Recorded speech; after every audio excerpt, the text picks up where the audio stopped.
cimiento se ha dado a la fe. Le presentamos A través de la Biblia, un análisis de la Biblia libro por libro que nos ayudará a crecer espiritualmente. Estos estudios fueron diseñados por el Dr. J. Vernon McGee, destacado maestro y expositor de la Biblia. Acompáñenos en este fascinante recorrido a través de la Biblia. La palabra de Dios.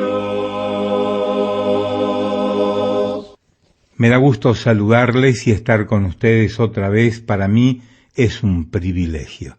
Así lo siente también todo el equipo internacional de A través de la Biblia. Valoramos mucho sus cartas, sus emails, sus llamadas telefónicas para decirnos cómo impacta su vida, cómo bendice su vida este programa. Escríbanos a la dirección que siempre damos al finalizar cada uno de estos estudios.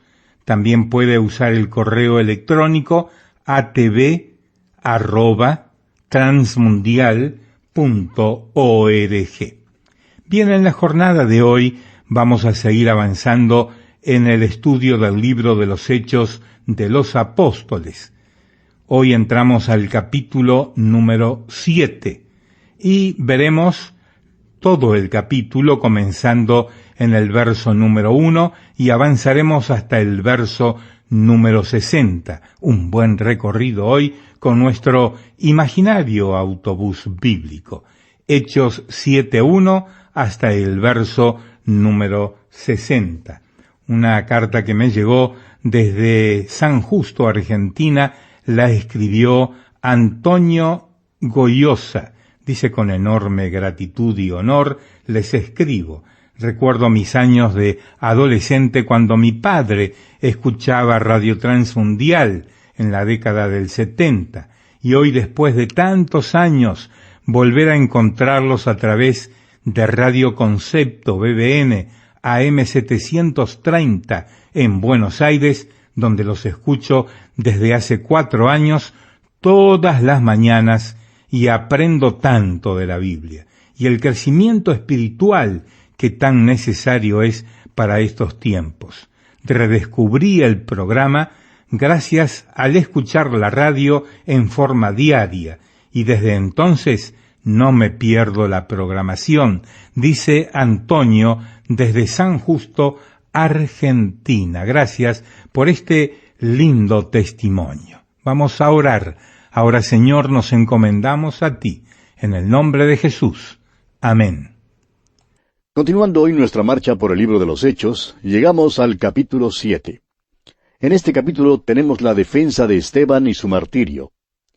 Leamos, pues, los primeros 2 versículos de este capítulo 7 de los Hechos. El sumo sacerdote dijo entonces: ¿Es esto así? Y él dijo: Varones, hermanos y padres, oíd. El Dios de la gloria apareció a nuestro padre Abraham, estando en Mesopotamia, antes que morase en Harán. El capítulo anterior concluye con una acusación contra él, y ahora le preguntan si la acusación que se le ha hecho es verdad o no. Por tanto, Esteban comienza su defensa. Y note usted, amigo oyente, qué comienzo tan maravilloso. Les llama hermanos. Son sus hermanos según la carne. Y llama padres a los más ancianos. Él es más joven que ellos y les tiene respeto. Así era este joven, y él sería el primer mártir de la iglesia. A veces oímos decir que en sus comienzos el cristianismo fue realmente un movimiento juvenil. Y en realidad no creemos que sea erróneo declarar que fue mayormente un movimiento juvenil. Por ejemplo, 2 jóvenes que fueron muy prominentes son Esteban y Saulo de Tarso. A Saulo de Tarso lo conoceremos más adelante. Estos 2 hombres jugaron un papel clave en cuanto a la formación del curso de la iglesia primitiva. Ambos eran jóvenes, ambos tenían dones y fueron usados por el Espíritu Santo. Sin embargo, la única vez en que estos 2 jóvenes se encontraron fue cuando eran enemigos. Cada uno se paró a un lado opuesto de la cruz.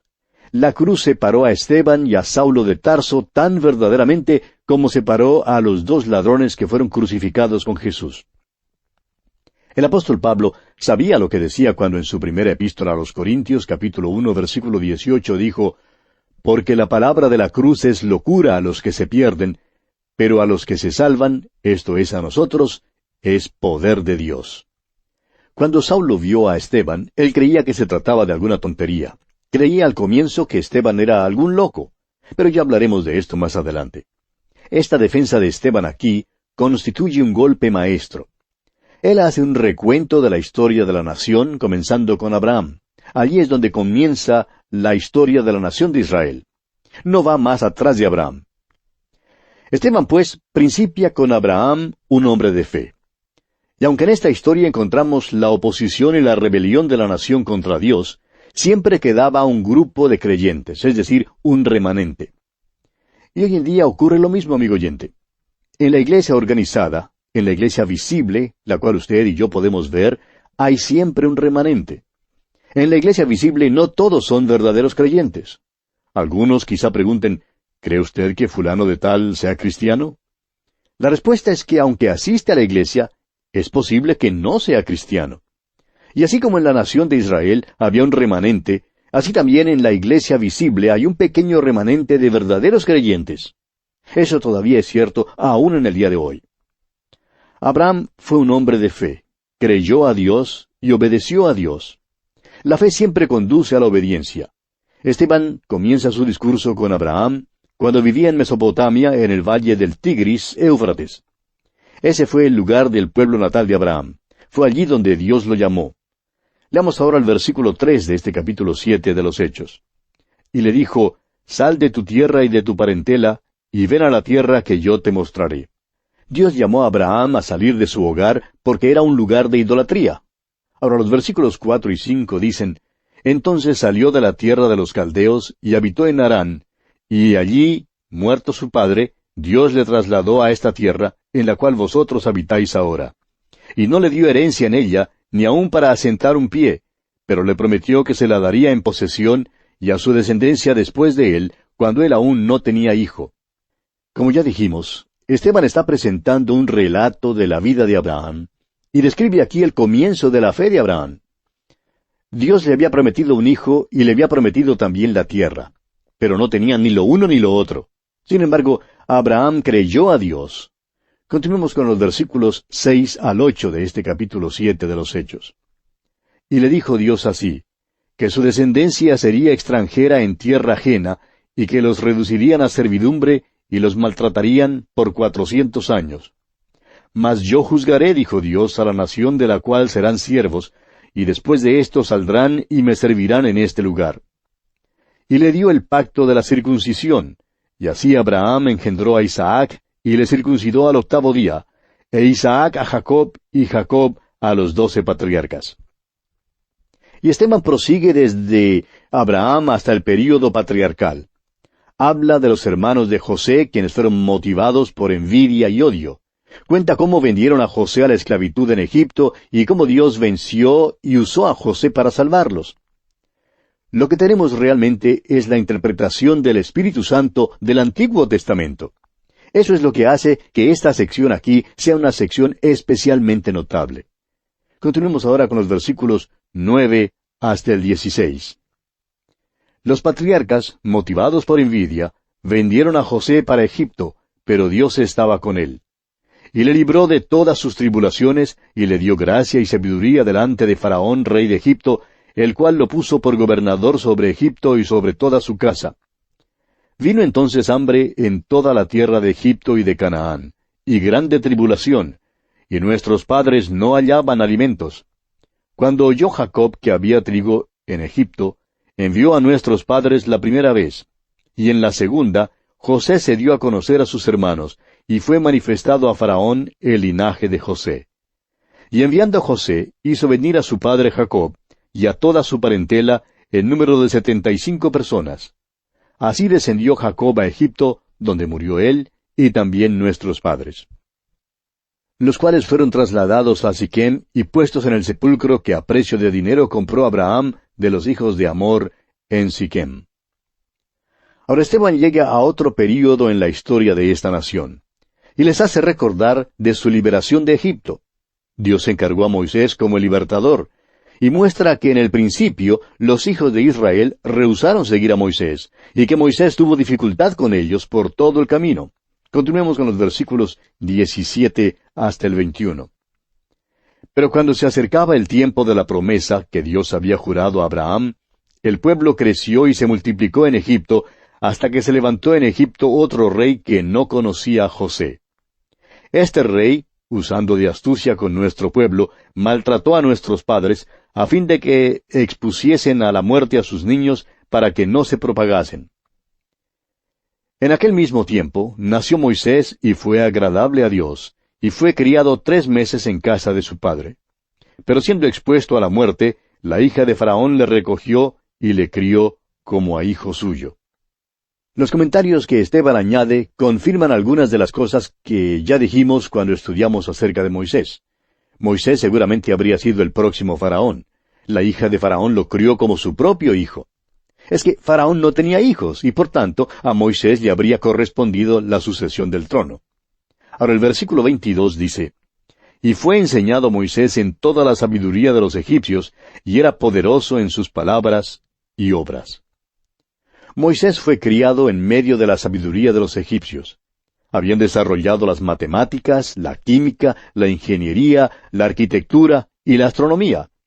Amigo oyente, los egipcios tenían una cultura altamente desarrollada y no eran ignorantes de ninguna manera. Moisés, pues, disfrutó de todas las ventajas de aquel entonces, siendo criado como hijo de la hija de Faraón. Fue enseñado en toda la sabiduría de los egipcios. A pesar de todo esto, él no estaba preparado para guiar al pueblo de Dios. Toda la sabiduría del mundo de aquel entonces no le capacitó apropiadamente para guiar al pueblo de Dios. Y de igual manera, toda la sabiduría que los hombres tienen hoy en día no es suficiente, amigo oyente, para que puedan comprender la palabra de Dios. Les es demasiado difícil. ¿Por qué? Porque como dice el apóstol Pablo en su primera carta a los Corintios, capítulo 2, versículo 14, «Pero el hombre natural no percibe las cosas que son del Espíritu de Dios, porque para él son locura, y no las puede entender, porque se han de discernir espiritualmente». Y aunque Moisés fue enseñado en la sabiduría de sus tiempos, no estaba listo para librar al pueblo de Dios. Por tanto, después de 40 años de sabiduría en Egipto, Dios lo puso en el desierto. Y allí Dios lo preparó adecuadamente para ser el libertador. Bien, continuemos con los versículos 23 al 25 de este capítulo 7 de los Hechos. Continúa Esteban hablando, y dice, «Cuando hubo cumplido la edad de 40 años, le vino al corazón el visitar a sus hermanos, los hijos de Israel. Y al ver a uno que era maltratado, lo defendió, e hiriendo al egipcio, vengó al oprimido. Pero él pensaba que sus hermanos comprendían que Dios les daría libertad por mano suya, mas ellos no lo habían entendido así. Fíjese usted que Moisés hace lo que él considera una cosa buena. Espera librar a sus hermanos. Pero ellos en realidad no lo entendieron así. En verdad, Moisés tampoco entendió esto. Todavía no estaba verdaderamente listo, y Dios entonces necesita llevarlo al desierto. Continuemos con los versículos 26 al 28. Y al día siguiente se presentó a uno de ellos que reñían, y los ponía en paz diciendo, «Varones, hermanos sois, ¿por qué os maltratáis el uno al otro?» Entonces el que maltrataba a su prójimo le rechazó, diciendo, «¿Quién te ha puesto por gobernante y juez sobre nosotros? ¿Quieres tú matarme, como mataste ayer al egipcio?» Ahora Moisés se queda asustado. Fíjese usted, versículos 29 al 31. Al oír esta palabra, Moisés huyó y vivió como extranjero en tierra de Madián, donde engendró 2 hijos. Pasados 40 años, un ángel se le apareció en el desierto del monte Sinaí, en la llama de fuego de una zarza. Entonces Moisés, mirando, se maravilló de la visión, y acercándose para observar, vino a él la voz del Señor.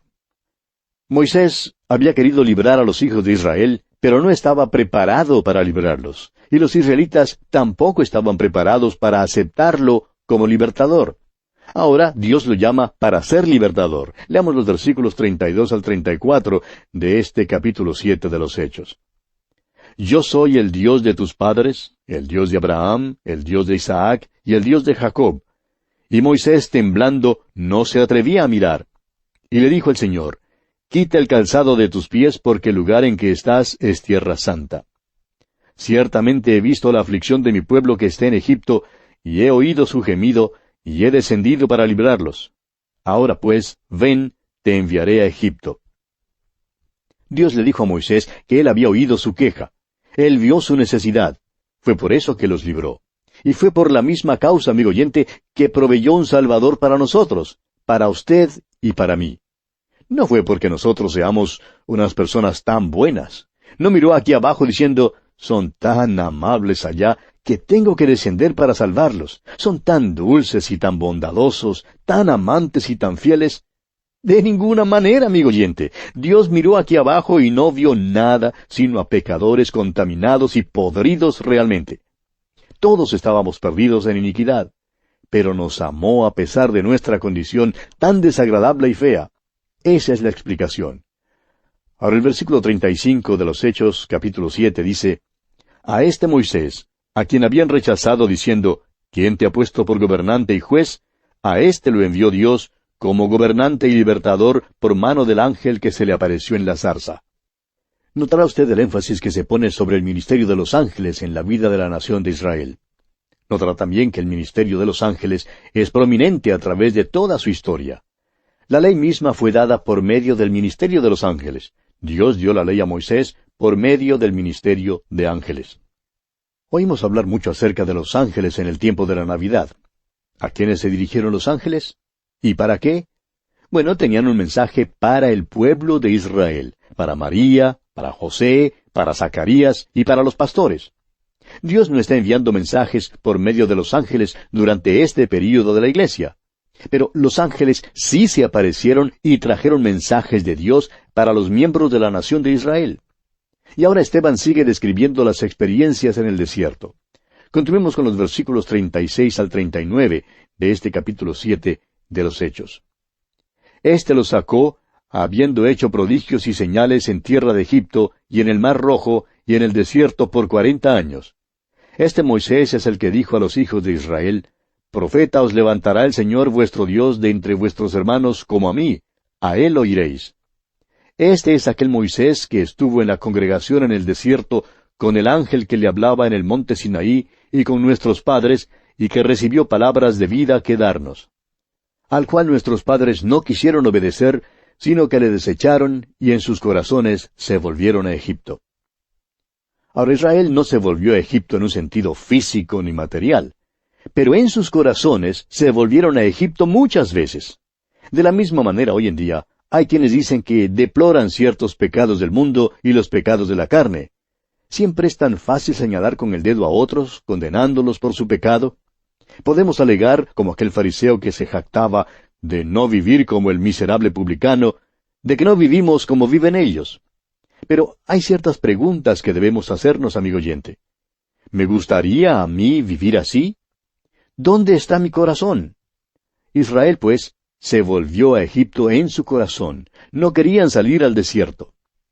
Ahora el versículo 40 de este capítulo 7 de Hechos dice, cuando dijeron a Aarón, haznos dioses que vayan delante de nosotros, porque a este Moisés, que nos sacó de la tierra de Egipto, no sabemos qué le haya acontecido. Es decir, no les importaba. Habían rechazado a Moisés. Y ahora el versículo 41 dice, entonces hicieron un becerro y ofrecieron sacrificio al ídolo, y en las obras de sus manos se regocijaron. Esteban está mostrándole a esta gente que Israel siempre ha sido rebelde. Ahora el versículo 42 de este libro de los Hechos, capítulo 7, dice, y Dios se apartó y los entregó a que rindiesen culto al ejército del cielo, como está escrito en el libro de los profetas, ¿acaso me ofrecisteis víctimas y sacrificios en el desierto por 40 años, casa de Israel? Es decir, se volvieron a la idolatría. Es por eso que vemos que Moisés y más tarde Josué imploraban al pueblo a escoger a Dios y a volverse de sus ídolos. Ahora leamos los versículos 43 al 46 de este capítulo 7 de Hechos. Antes bien, llevasteis el tabernáculo de Moloc, y la estrella de vuestro dios Renfán, figuras que os hicisteis para adorarlas. Os transportaré, pues, más allá de Babilonia. Tuvieron nuestros padres el tabernáculo del testimonio en el desierto, como había ordenado Dios cuando dijo a Moisés que lo hiciese conforme al modelo que había visto, el cual, recibido a su vez por nuestros padres, lo introdujeron con Josué al tomar posesión de la tierra de los gentiles, a los cuales Dios arrojó de la presencia de nuestros padres hasta los días de David. Este halló gracia delante de Dios y pidió proveer tabernáculo para el Dios de Jacob. Ahora permítanos destacar aquí que el templo fue la idea de David. Siempre hemos creído que debía haberse llamado el templo de David, aunque Salomón fue el que lo edificó. Ahora los versículos 47 al 50 dicen, Mas Salomón le edificó casa. Si bien el Altísimo no habita en templos hechos de mano, como dice el profeta, el cielo es mi trono, y la tierra el estrado de mis pies. ¿Qué casa me edificaréis, dice el Señor, o cuál es el lugar de mi reposo? ¿No hizo mi mano todas estas cosas? Ahora Esteban llega a su condenación por parte de las autoridades religiosas de aquel entonces. Escuche usted los versículos 51 al 53. Dice Esteban, Duros de cerviz e incircuncisos de corazón y de oídos. Vosotros resistís siempre al Espíritu Santo, como vuestros padres, así también vosotros. ¿A cuál de los profetas no persiguieron vuestros padres? Y mataron a los que anunciaron de antemano la venida del justo, de quien vosotros ahora habéis sido entregadores y matadores. Vosotros que recibisteis la ley por disposición de ángeles, y no la guardasteis. Ahora, físicamente estos hombres eran circuncisos, pero desde el punto de vista espiritual, en sus corazones y en sus oídos, eran incircuncisos. Es decir, que en ninguna manera estaban más dispuestos a escuchar a Dios que lo que estuvo esa multitud durante esos años allá en el desierto. Ahora, Esteban concluye esta presentación hablando de Josué, quien les guió hasta la tierra prometida, y de Jesús, quien es el único camino al cielo. Dice que la ley les fue dada sobrenaturalmente por el ministerio de ángeles y que ellos no la guardaron. Pasemos ahora a considerar el martirio de Esteban. Esteban fue el primer mártir. También en esta porción del capítulo 7 de los Hechos se nos presenta por primera vez a Saulo de Tarso. Leamos el versículo 54 de este capítulo 7 de los Hechos.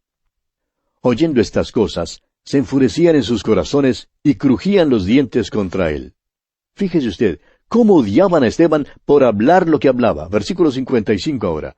Pero Esteban, lleno del Espíritu Santo, puestos los ojos en el cielo, vio la gloria de Dios y a Jesús que estaba a la diestra de Dios. Dios es espíritu, amigo oyente. ¿Cómo entonces puede tener Dios una diestra? Bueno, esto quiere decir que la diestra de Dios es el lugar de prominencia, el lugar de honor. Dios había prometido a Jesucristo que le glorificaría y le daría un nombre que es sobre todos los nombres. Jesucristo fue exaltado, y está ahora a la diestra de Dios. Eso quiere decir que la redención ya ha sido consumada. Él todavía está obrando, intercediendo por su pueblo. Y no hay duda que Él estaba allí en aquella ocasión, listo para recibir al primer mártir. Leamos los versículos 56 al 58 de este capítulo 7 de los Hechos. Y dijo, He aquí, veo los cielos abiertos, y al Hijo del Hombre que está a la diestra de Dios. Entonces ellos, dando grandes voces, se taparon los oídos y arremetieron a una contra él. Y echándole fuera de la ciudad, le apedrearon. Y los testigos pusieron sus ropas a los pies de un joven que se llamaba Saulo. Estos dos jóvenes, Esteban y Saulo, se encuentran aquí juntos por primera vez, la única vez, la última vez. Y los versículos finales de este capítulo 7, versículos 59 y 60, dicen, Y apedreaban a Esteban, mientras él invocaba y decía, Señor Jesús, recibe mi espíritu. Y puesto de rodillas, clamó a gran voz, Señor, no les tomes en cuenta este pecado. Y habiendo dicho esto, durmió. Sí, amigo oyente, Esteban durmió. Jesús puso a dormir su cuerpo para esperar el arrebatamiento. Esteban entró en la presencia de Cristo, quien estaba allí listo para recibirlo. Esteban fue el primer mártir de la iglesia que fue para estar con su Señor. Aquel día había otro joven allí. Era fariseo y creía que lo tenía todo. Esteban fue un gran testimonio ante Saulo. Y usted puede estar seguro, amigo oyente, que conoceremos mejor a este joven Saulo al proseguir nuestro estudio del libro de los Hechos.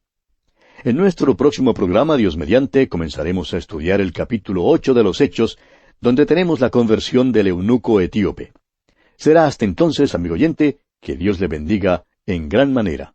Así terminamos por hoy. Escríbanos y cuéntenos qué le pareció y cómo le ayudó el estudio de hoy. Si desea recibir las notas y bosquejos de lo que estamos estudiando, suscríbase gratis en nuestra página en Internet. Esta es la dirección: a través de la biblia.org/notas. A través de la biblia.org/notas. O escriba al apartado 2805 Miami, Florida, 33265, Estados Unidos. Apartado 2805 Miami, Florida, 33265, Estados Unidos. O escriba al correo electrónico atv@transmundial.org. atv@transmundial.org. Este programa es producido por Radio Transmundial. Cristo, quien por mí libremente derramó su sangre carmesí. Tan firme cimiento se ha dado a la fe. Le presentamos A través de la Biblia, un análisis de la Biblia libro por libro que nos ayudará a crecer espiritualmente. Estos estudios fueron diseñados por el Dr. J. Vernon McGee, destacado maestro y expositor de la Biblia. Acompáñenos en este fascinante recorrido a través de la Biblia. La palabra de Dios. En nuestro recorrido por el libro de los Hechos de los Apóstoles, llegamos hoy al capítulo 8. En este capítulo tenemos la conversión del eunuco etíope. Acabamos de llegar a la segunda división mayor del libro de los Hechos, que describe la obra del Señor Jesucristo mediante el Espíritu Santo a través de los apóstoles en Judea y en Samaria. Esta sección del libro incluye los capítulos 8 hasta el 12. Ahora usted recordará que el capítulo 7 concluyó con una escena muy extraña. Incluía a dos jóvenes que tuvieron una influencia muy grande sobre la iglesia primitiva. Uno de ellos era Esteban, diácono, un joven que entregó su vida, es decir, fue el primer mártir de la iglesia. El otro era un joven fariseo que aprobó el apedreamiento de Esteban. Y su nombre era Saulo. Leamos pues el primer versículo de este capítulo 8 de los Hechos. Y Saulo consentía en su muerte. En aquel día hubo una gran persecución contra la iglesia que estaba en Jerusalén, y todos fueron esparcidos por las tierras de Judea y de Samaria, salvo los apóstoles. Saulo participó en la persecución de Esteban. Él dio sus vivas. Ahora este joven Saulo de Tarso se admiró cuando vio el rostro de Esteban. Esteban miró al cielo y dijo que allí estaba viendo, parado a la diestra de Dios, al Hijo del Hombre. Este joven Saulo también miró hacia arriba, pero no vio nada. Pero, amigo oyente, de veras que deseaba ver. Era un fariseo muy devoto. Más tarde, él sí vería. Y creemos que Esteban es quien preparó a Saulo para la aparición del Señor Jesús en el camino a Damasco. Saulo llegó a ser el perseguidor principal de la iglesia. Esto hizo que la iglesia se dispersara, lo que realmente contribuyó al crecimiento de la iglesia. Todos los creyentes habían permanecido en Jerusalén, y no creemos que hubieran salido si no hubiera sido por causa de la persecución. De modo que Saulo de Tarso inició, por medio de la persecución, la obra misionera de la iglesia primitiva. Según el versículo 8 del capítulo 1 de los Hechos, Judea y Samaria eran los próximos territorios en los cuales el Señor les había mandado que entraran. Judea abarcaba los alrededores de Jerusalén, y Samaria la región al norte de Jerusalén. Continuemos leyendo el versículo 2 de este capítulo 8 de los Hechos. Y hombres piadosos llevaron a enterrar a Esteban, e hicieron gran llanto sobre él. Quisiéramos aquí hacer unas pocas observaciones en cuanto al entierro cristiano. Hay una pregunta que surge hoy en día y es la siguiente. ¿Es malo o es bueno que los cristianos sean cremados?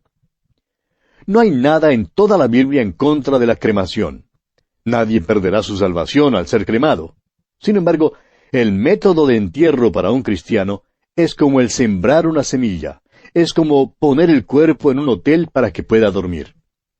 El apóstol Pablo se refiere a esto en su primera epístola a los tesalonicenses, y también habla en detalle en cuanto a esto en su primera carta a los Corintios, capítulo 15.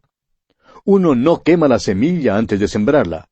Uno tampoco quema el cuerpo de una persona antes de ponerlo en un hotel para que pueda dormir. Estamos seguros que el cuerpo de Esteban debe haber estado terriblemente mutilado.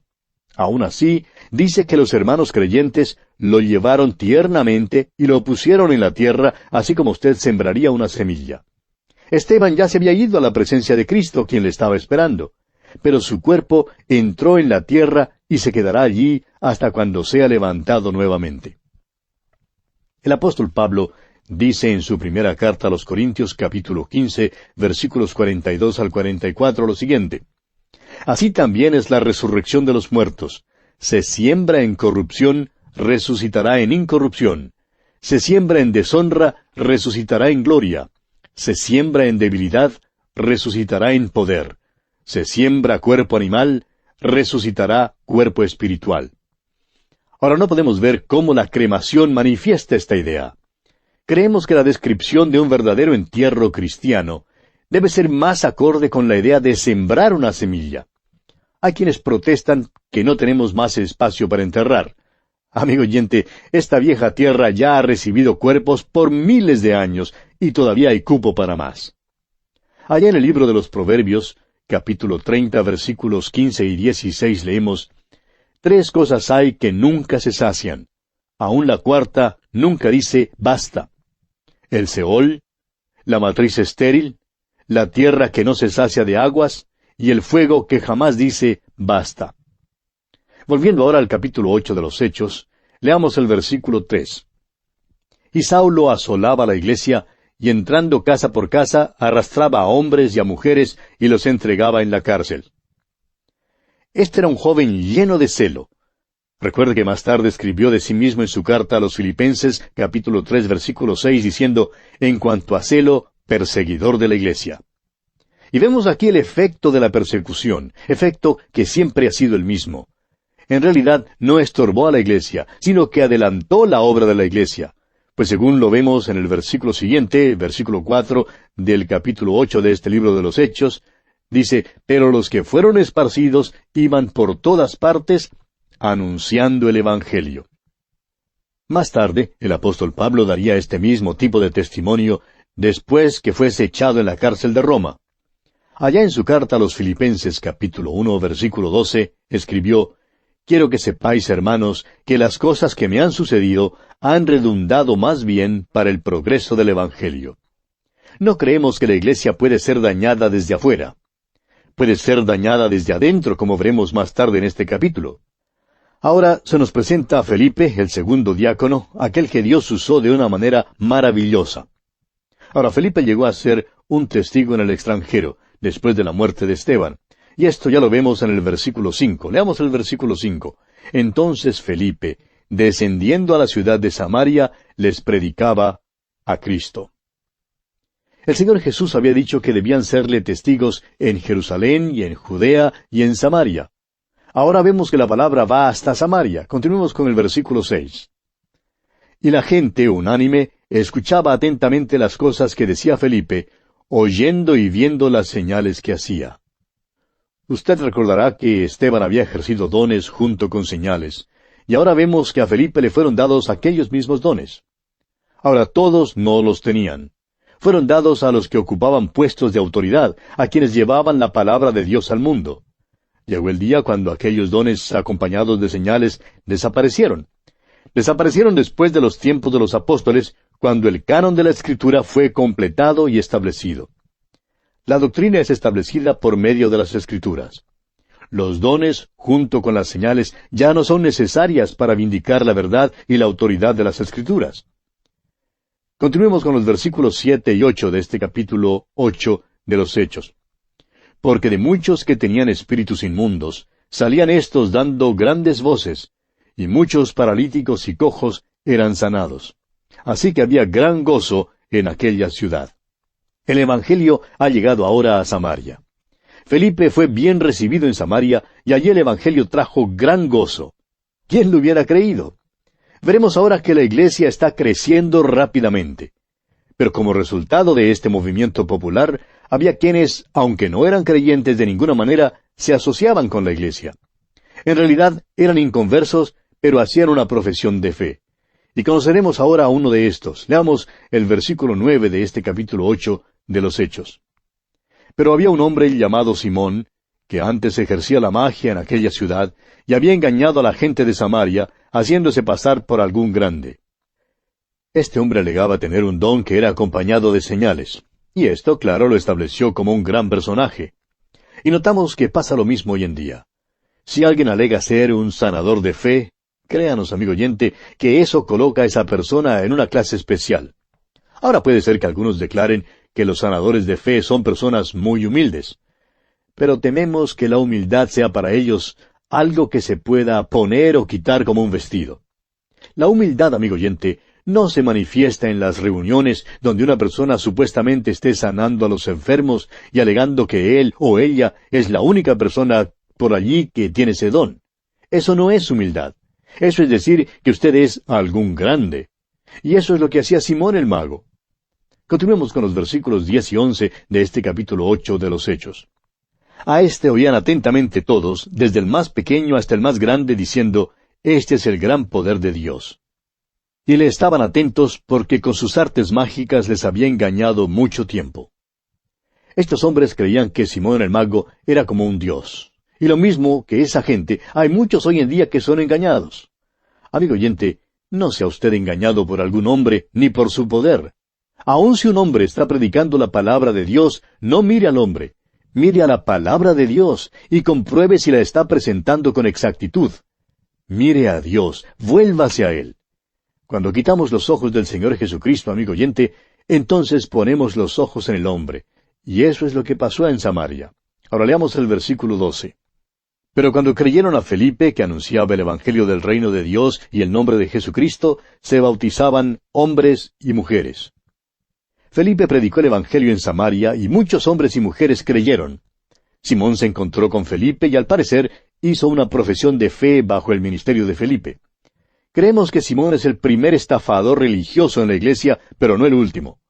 Profesó ser creyente durante el avivamiento de mucho alcance que tuvo lugar en Samaria bajo el ministerio de Felipe.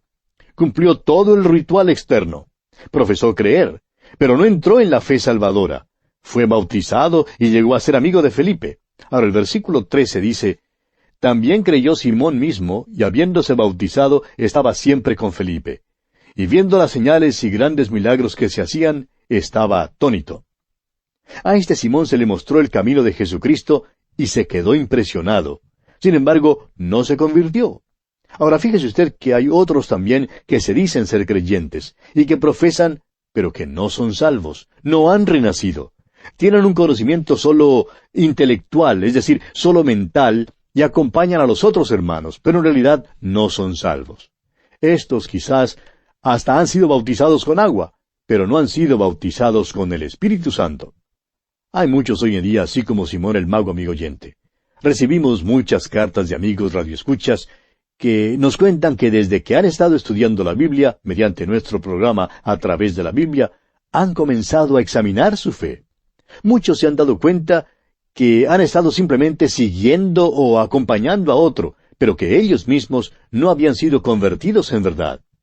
Ahora es necesario que nos examinemos. Ahora el apóstol Pablo dice lo siguiente allá en su segunda carta a los Corintios, capítulo 13, versículo 5. «Examinaos a vosotros mismos si estáis en la fe, probaos a vosotros mismos». Examínese, amigo oyente, si está en la fe o no lo está. Este hombre Simón tenía todos los adornos externos. Respondió que creía en Jesús y por tanto fue bautizado. Pero en realidad no era salvo. No tenía una fe genuina.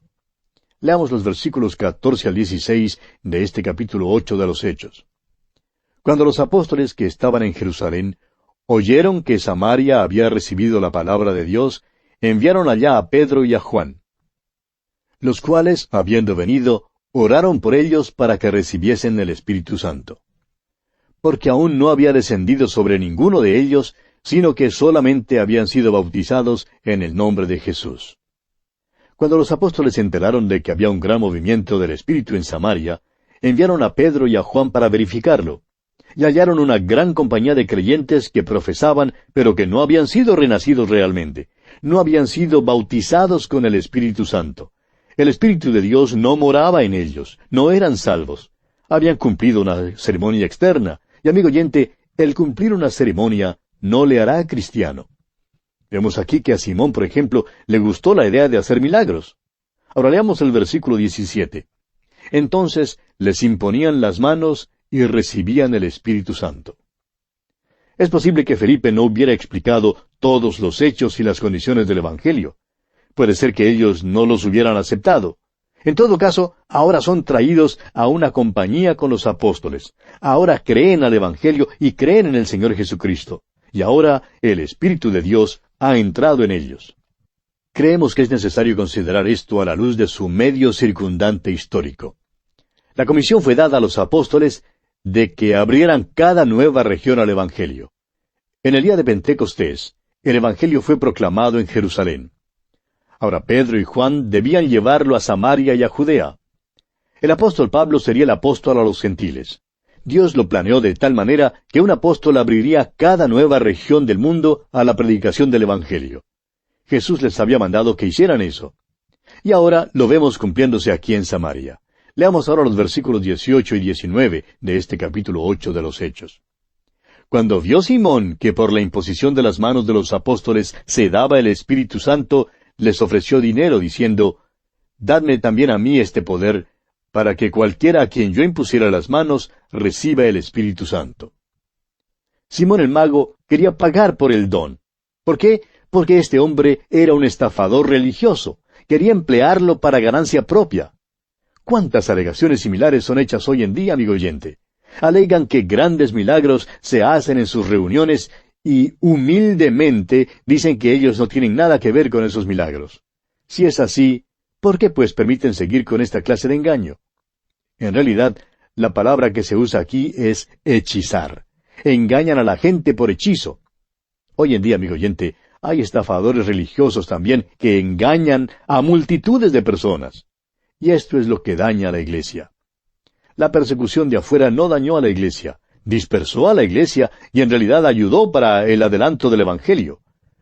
Lo que dañó a la iglesia, amigo oyente, fue la entrada de hombres que profesaban ser creyentes cuando en realidad no lo eran. La iglesia siempre es dañada cuando esto ocurre. Lo mismo ocurrió con el Señor Jesús. Fue traicionado desde adentro.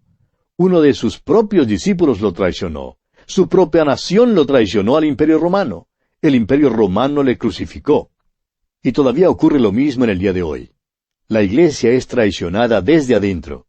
Es como el caballo de madera que fue traído a la ciudad de Troya. La ciudad era impenetrable.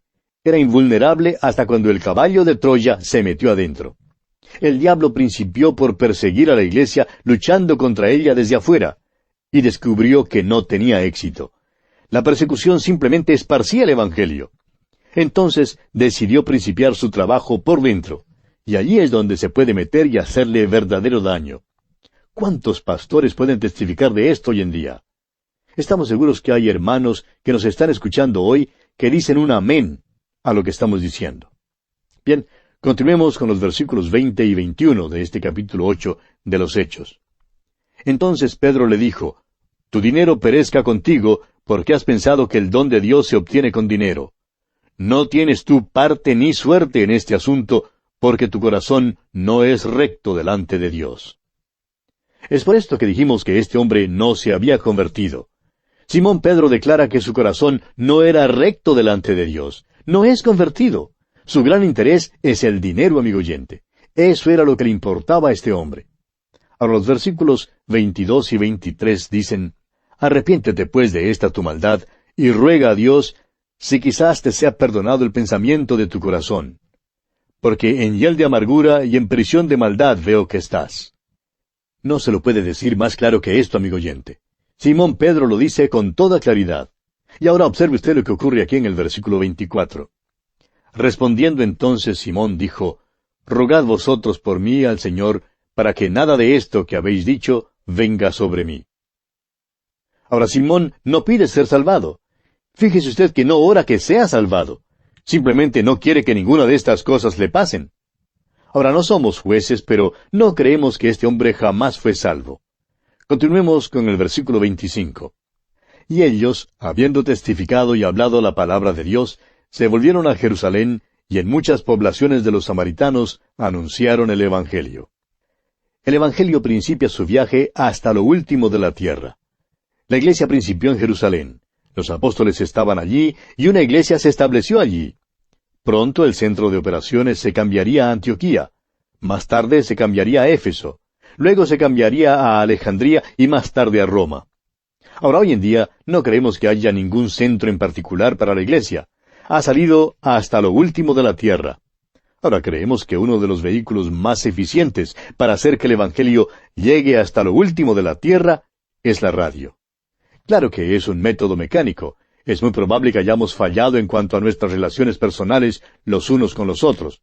Pero todavía es cierto que por medio de la radio podemos hacer lo que no se ha hecho antes. Por este medio podemos hoy alcanzar a quienes no nos es posible alcanzar personalmente. Bien, pasemos ahora a considerar el encuentro de Felipe y el eunuco etíope.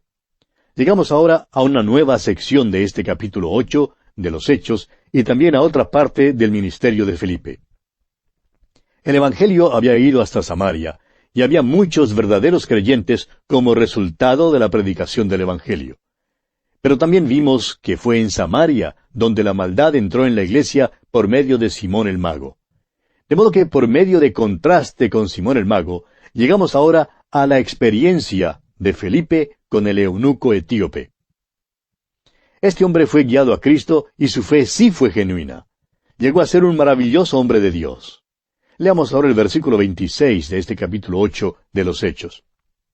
Un ángel del Señor habló a Felipe diciendo, Levántate y ve hacia el sur, por el camino que desciende de Jerusalén a Gaza, el cual es desierto. Samaria queda en una región al norte de Jerusalén. Ahora Felipe es enviado al sur. Gaza queda en el sur y cerca al Mediterráneo. Esta era la vía corriente en que se viajaba para volver a Egipto y a Etiopía. Felipe había estado hablando a multitudes en Samaria y ahora es enviado a un desierto. Tiene que salir del lugar donde ha habido un gran movimiento del Espíritu de Dios e ir a un lugar solitario.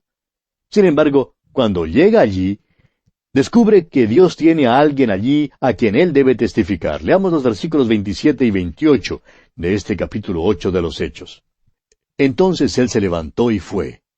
Y sucedió que un etíope, eunuco, funcionario de Candace, reina de los etíopes, el cual estaba sobre todos sus tesoros, y había venido a Jerusalén para adorar, volvía sentado en su carro y leyendo al profeta Isaías. En los capítulos 8, 9 y 10, encontramos el registro de 3 casos de conversión muy interesantes. Creemos que estos 3 casos han sido seleccionados y nos han sido dados para nuestra instrucción. El capítulo 8 describe la conversión del eunuco etíope, hijo de Cam. El capítulo 9 describe la conversión de Saulo de Tarso, hijo de Sem. Y el capítulo 10 describe la conversión de Cornelio, un centurión romano, hijo de Jafet. Usted recordará que toda la familia humana está dividida en estas 3 categorías diferentes. Esta fue una división etnológica y geográfica que se hizo después del diluvio. Cam, Sem y Jafet fueron hijos de Noé. Encontramos aquí que el Evangelio llega hasta los representantes de estas 3 divisiones de la familia humana. También notará usted, por estos ejemplos, que en una conversión hay 3 factores que tienen que entrar en juego antes que pueda haber una conversión genuina. Y todos 3 son evidentes en estas 3 conversiones representativas. En primer lugar, tenemos la obra del Espíritu Santo. El Espíritu Santo había guiado a este hombre Felipe hacia Samaria, y allí hubo un gran movimiento del Espíritu de Dios. Luego el Espíritu de Dios lo guió a Gaza, Y nuevamente vemos el movimiento del Espíritu de Dios, esta vez en el corazón del eunuco etíope. El Espíritu de Dios había ido delante de Felipe para preparar los corazones que serían alcanzados con el Evangelio. Y el Espíritu Santo también preparó al mensajero. Esta dirección del Espíritu de Dios es un punto esencial. Y tememos que muchísimo del trabajo que se hace hoy en día se esté haciendo de una manera casual, sin la dirección debida del Espíritu de Dios. Creemos que es necesario orar y orar mucho antes de hablar con alguien en cuanto al Evangelio. Debemos hablar con Dios antes de hablar con cualquier individuo acerca del Señor. No es simplemente que necesitemos que el Espíritu Santo nos guíe. Lo que necesitamos es que el Espíritu de Dios vaya delante de nosotros para preparar el camino y para llamarnos a ir a donde Él está. Queremos ir a donde el Espíritu de Dios está obrando. Esto es lo primero que es esencial en la conversión. Hallamos esto en la conversión del eunuco etíope y también en la conversión de Saulo y de Cornelio. Pero vamos a detenernos aquí, amigo oyente, porque se nos acabó el tiempo. Continuaremos, Dios mediante, en nuestro próximo programa.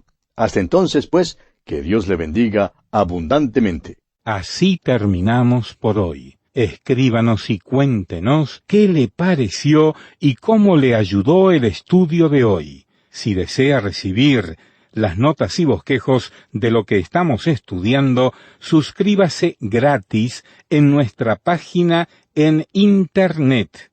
Esta es la dirección: a través de la biblia.org/notas.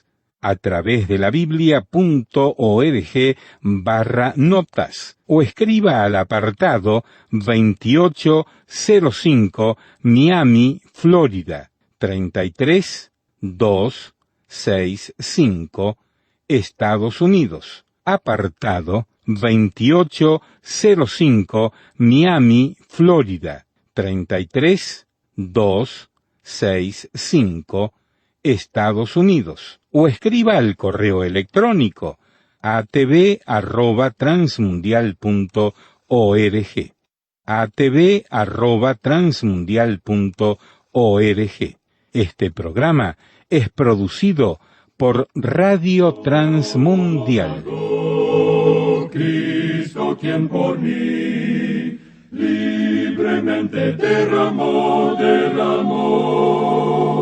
su sangre carmesí. Tan firme cimiento se ha dado a la fe. Le presentamos A través de la Biblia, un análisis de la Biblia libro por libro que nos ayudará a crecer espiritualmente.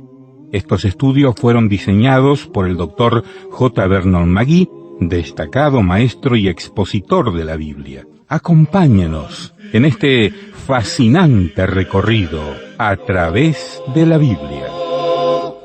La palabra de Dios. Continuando nuestro recorrido por el libro de los Hechos, y en particular por el capítulo 8, seguimos considerando hoy la conversión del eunuco etíope que comenzamos en nuestro programa anterior. Y como usted recordará, decíamos que en los capítulos 8, 9 y 10 de los Hechos, tenemos 3 casos de conversión muy interesantes, y que estos 3 casos han sido seleccionados y nos han sido dados para nuestra instrucción. Dijimos que el capítulo 8 narraba la conversión del eunuco etíope, hijo de Cam, que estamos considerando ahora. El capítulo 9 narra la conversión de Saulo de Tarso, hijo de Sem. Y el capítulo 10 narra la conversión de Cornelio, un centurión romano, hijo de Jafet. Mencionamos también el hecho de que toda la familia humana está dividida en estas 3 categorías diferentes. Esta fue una división etnológica y geográfica que se hizo después del diluvio. Ahora, Cam, Set y Jafet fueron los hijos de Noé. Y vemos aquí que el Evangelio llega hasta los representantes de estas 3 divisiones de la familia humana. Dijimos también que notaríamos por estos ejemplos que hay 3 factores que tienen que entrar en juego antes de que pueda haber una conversión verdadera. Y que los 3 son evidentes en estas 3 conversiones representativas que ya hemos mencionado. El primer factor de que hablamos fue la obra del Espíritu Santo. Continuaremos hoy mencionando el segundo factor, o sea, la palabra de Dios. Dice el apóstol Pablo en su carta a los Romanos capítulo 10, versículo 17, así que la fe es por el oír, y el oír por la palabra de Dios. El Espíritu Santo tomará las cosas de Cristo y se las revelará al individuo. Es el Espíritu de Dios usando la palabra de Dios. Pero espere un momento. Debe haber también el instrumento humano. Y este es el tercer factor en la conversión. Como tercer factor tenemos el hombre de Dios. El Espíritu de Dios usa al hombre de Dios, al que habla la palabra de Dios, para producir un hijo de Dios, alguien que sea renacido. Y hallamos que esto es cierto en este relato de la conversión del etíope. Leemos aquí que este hombre de Etiopía estaba encargado de todos los tesoros del reinado. En realidad era el secretario de finanzas, el secretario de la tesorería. Era oficial, es decir, un alto oficial de aquel entonces. Este hombre no viajaba solo, llevaba consigo un gran séquito de siervos y oficiales menores. No se sentaba en un carro con las riendas en una mano y un libro en la otra. Este hombre estaba sentado cómodamente en su carro, protegido del sol por un gran parasol. Tenía su chofer privado, y era un hombre importante de Etiopía, pero había llegado a Jerusalén para adorar. Y esto indica que era prosélito. Este hombre acababa de estar en Jerusalén. Había visitado el centro de la religión judía, la capital de toda la religión que había sido dada por Dios. Ahora salía de esa ciudad, pero todavía permanecía en sus tinieblas espirituales. Leía las palabras del profeta Isaías, pero no entendía lo que leía. Y el versículo 29 de este capítulo 8 de los Hechos nos dice, y el Espíritu dijo a Felipe, acércate y júntate a ese carro. El Espíritu Santo está guiando aquí como guiará en cualquier conversión. Felipe es el hombre de Dios, el que el Espíritu de Dios está usando. Y la palabra de Dios ya está en el carro, porque el etíope está leyendo un ejemplar de las Escrituras que llevaba consigo.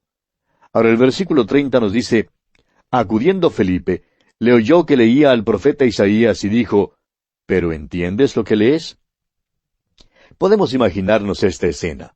Aquí va Felipe por este camino, como aquellos viajeros que van a pie por las carreteras, con sus pertenencias en la espalda, y levantan la mano a los carros para que los lleven gratis. De modo que quizá Felipe levantó la mano y el eunuco se detuvo con todo su séquito en su carro, y entonces Felipe se acerca al carro y le oye que está leyendo el profeta Isaías. Y entonces le pregunta, ¿y entiendes lo que lees? Y esta fue una buena pregunta, porque el etíope estaba precisamente necesitando una explicación, porque no entendía lo que leía. Y veamos lo que ocurre aquí en los versículos 31 al 33 de este capítulo 8 de los Hechos. Él dijo, ¿y cómo podré si alguno no me enseñare? Y rogó a Felipe que subiese y se sentara con él. El pasaje de la Escritura que leía era este, como oveja a la muerte fue llevado, y como cordero mudo delante del que lo trasquila, así no abrió su boca. En su humillación no se le hizo justicia, mas su generación, ¿quién la contará?